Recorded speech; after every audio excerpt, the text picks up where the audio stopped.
Okay, we have a gap like that, maybe 2-3 mil between the poles. I had pretty much got it lined up there so I can get it in. I've had to loosen off all the insides. So all these are loosened off, all these are loosened, everything down loose so that everything is movable.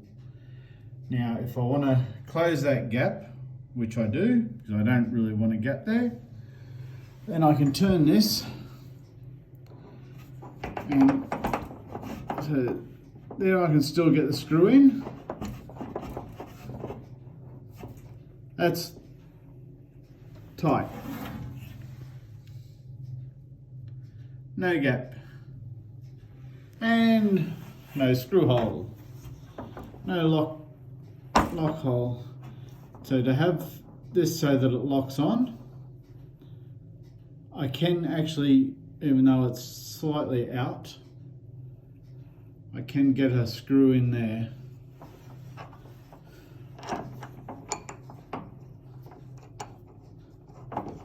It will do up. So that's the smallest gap I can get. So it looks like it's about 1 mil.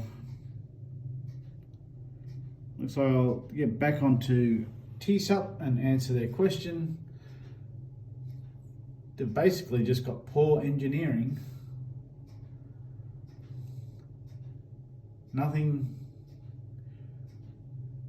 seems to be fitted perfectly for something you pay this much money for.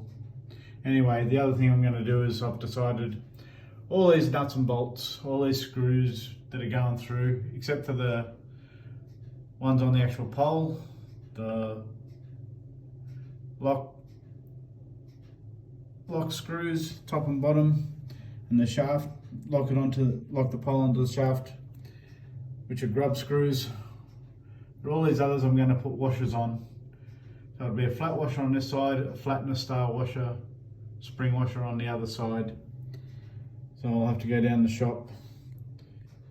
Really, these bolts everything here should have been stainless, not crappy steel, because I don't know, anybody who's going to mount a wind turbine inside, it's sort of pointless. Not enough attention to detail by TESUP, I think. I will send them an email asking about their practices.